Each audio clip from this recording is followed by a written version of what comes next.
I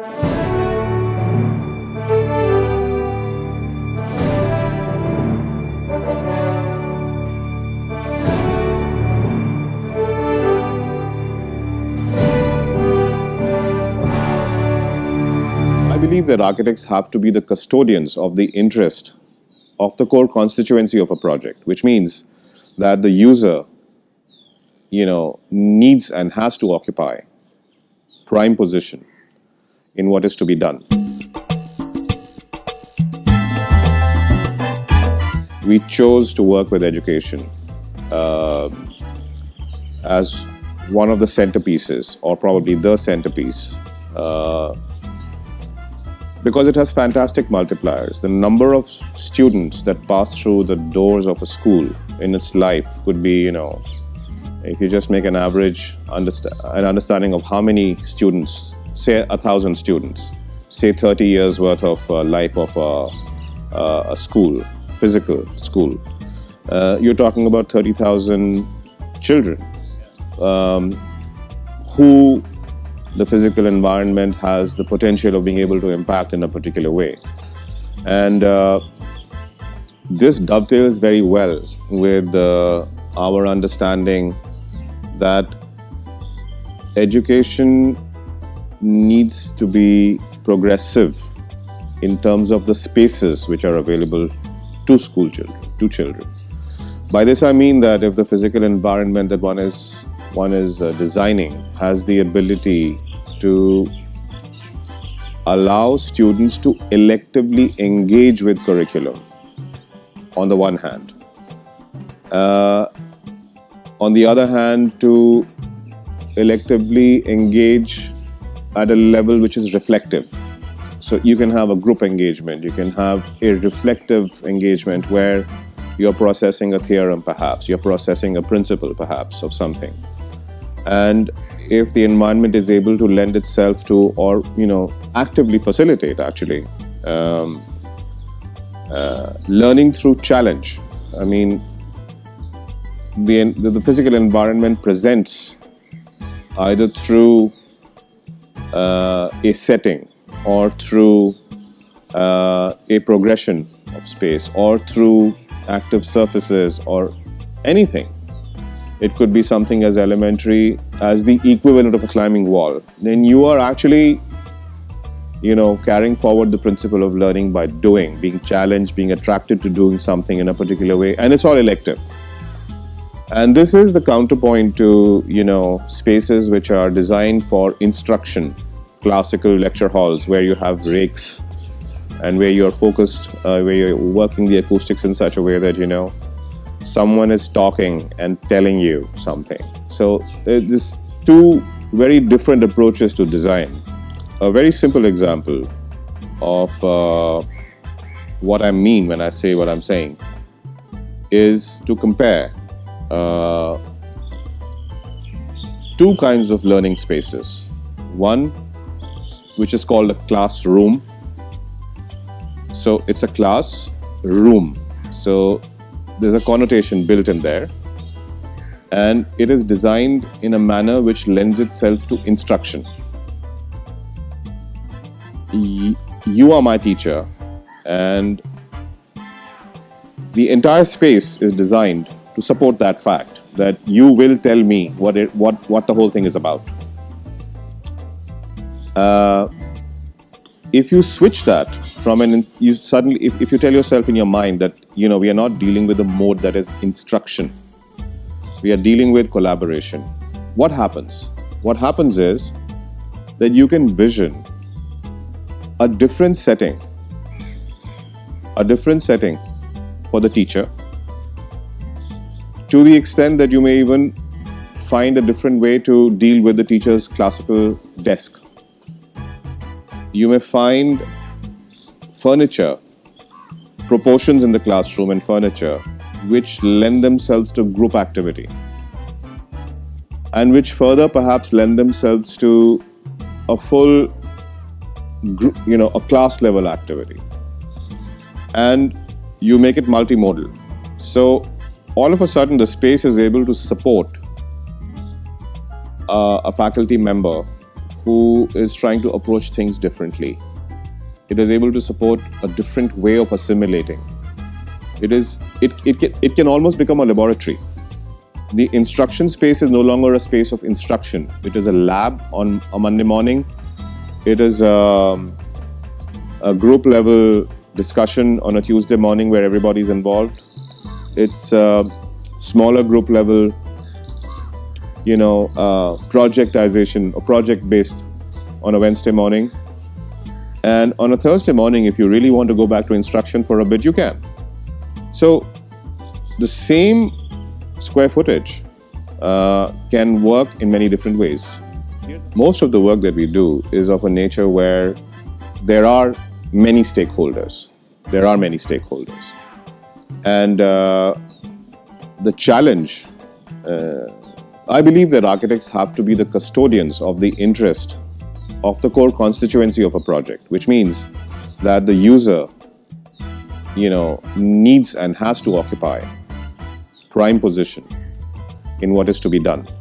Now, what that does is, and this is why our practice and our work is what it is, it just takes away a lot of the thinking that one sees sometimes in architectural projects. So, self-informing architectural projects are not what we do.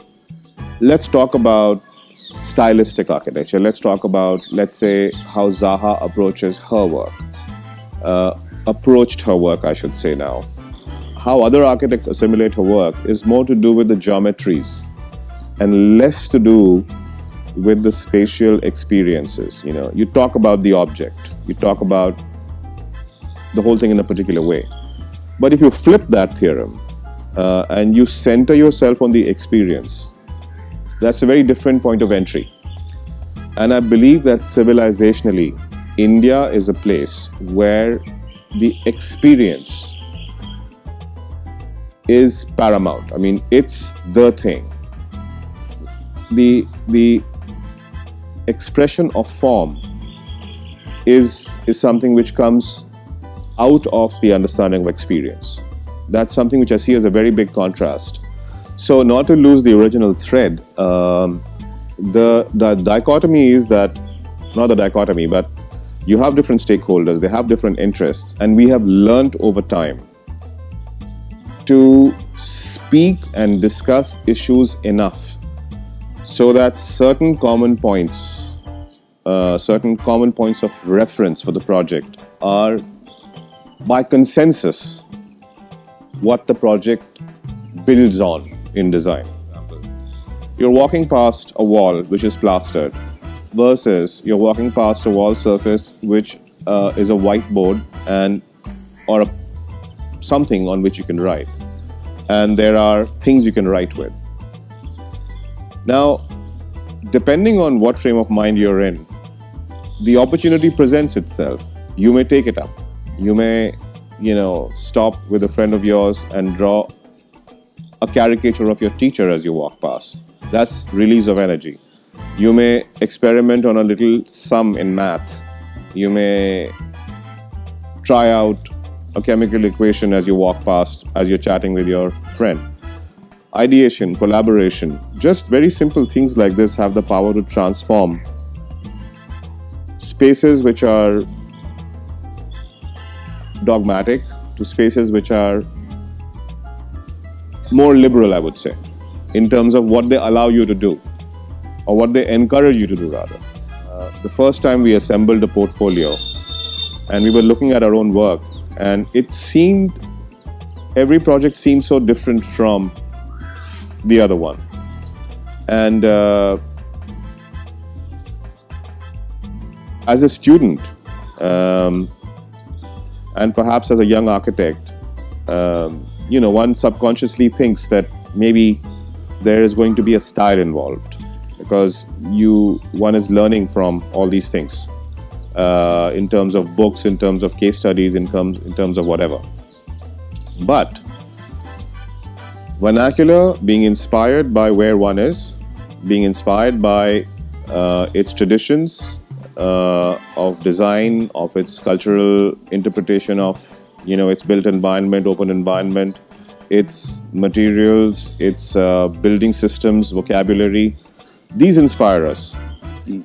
I think a huge case in point, which would illustrate this, we've done a lot of work with a wonderful organization called the SOS Children's Villages of India. I mean, we designed in Bihar, in erstwhile Andhra Pradesh, Hyderabad, Telangana now, in Punjab, in Meghalaya.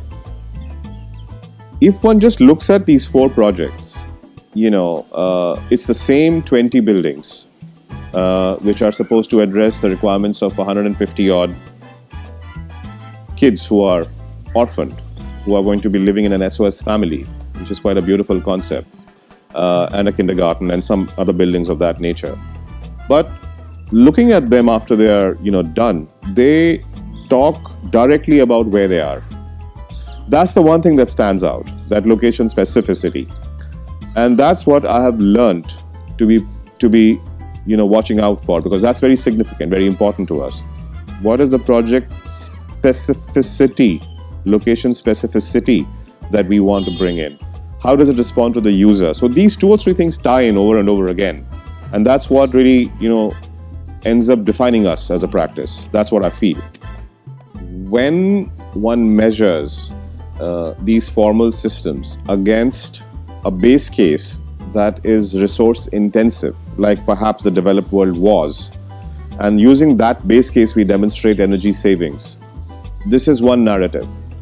But what is the true Indian narrative? The true Indian narrative is we are coming from a place where we were zero energy anyway. And we worked in tribal Banswara, for example, where schools don't have electricity, they don't have water. So you're in a net zero environment. Now that's our base case, and where we stand right now with the explosion of built space that is happening has to still happen, and a lot of it still has to happen. Being efficient still means that we are going from zero energy consumption in an average rural scenario to some energy consumption. So it's a huge step up of energy consumption. We have to consume energy.